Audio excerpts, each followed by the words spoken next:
नमस्कार যিসকল ছাত্ৰী আছাম পলিটেকনিক এডমিশ্যন লোৱাৰ বাবে ইতিমধ্যে সাজু হৈ গৈছে আৰু ফাৰ্ষ্ট ৰাউণ্ড এলটমেণ্ট আহি গৈছে। যিসকলে এডমিশ্যন লৈছে তেওঁলোকে যিসকলে এডমিশ্যন লোৱা নাই আৰু যিসকলে ছেকেণ্ড ৰাউণ্ড থাৰ্ড ৰাউণ্ডৰ বাবে অপেক্ষা কৰি আছে তো তেওঁলোকৰ বাবে এই ভিডিঅ'টো ইম্পৰ্টেণ্ট, কাৰণ যিটো এলটমেণ্ট আহিব থাৰ্ড ফ'ৰ্থ এইবিলাক ডেটবিলাক চেঞ্জ হৈ গৈছে। যিটো মডিফিকেশ্যনৰ যিটো ডেট দিয়া আছিল অৰ্থাৎ প্ৰিফাৰেঞ্চ এডিট বা চেঞ্জ কৰাৰ যিটো ডেট দিছিল সেইটো ইয়াতে চেঞ্জ হৈ গৈছে।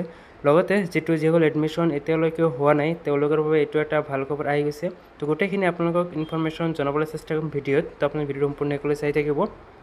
ইতিমধ্যে এইটো এটা নটিচ পাব্লিছ কৰি দিছে টাইম লাইন, আপোনালোকে এইটো ডাউনলোড কৰি চাব পাৰে। নহ'লে আপোনালোকে গ্ৰুপত যদি জইন হৈ আছে তেনেহ'লে আপুনি গ্ৰুপতো লাভ কৰিব। ইয়াতে যিটো দিয়া আছে যে একচেপ্টেঞ্চ লেটাৰ এইটো 19 তাৰিখ একচেপ্ট কৰিব লাগে, সেইটো ইয়াতে 19 তাৰিখলৈকে এইটো ঠিকেই আছে।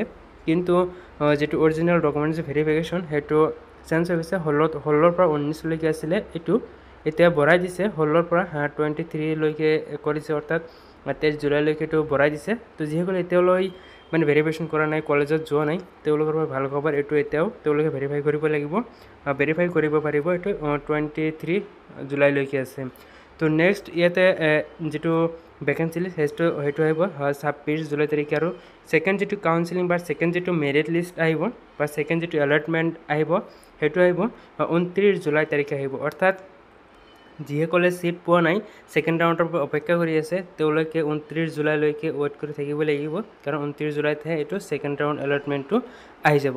তো এতিয়া যিটো কথা হ'ল যে যিটো এডিট কৰাৰ যিটো অপশ্যন বা যিটো মডিফাই কৰাৰ যিটো ডেট সেইটো চেঞ্জ হৈ গৈছে, সেইটো আপোনালোকে চেঞ্জ কৰিব পাৰিব। এতিয়া 8 আগষ্ট আৰু 9 আগষ্ট আপোনালোকে 2 দিন আপোনালোকে চেঞ্জ কৰিব পাৰিব। 2 দিন সময় থাকিব, এই 2 দিনৰ ভিতৰত আপোনালোকে এইটো চেঞ্জ কৰি ল'ব লাগিব। যিসকলে মানে ছিট নাপাব ছেকেণ্ড ৰাউণ্ডত, থাৰ্ড ৰাউণ্ডৰ বাবে গুচি যাব তেওঁলোকৰ বাবে।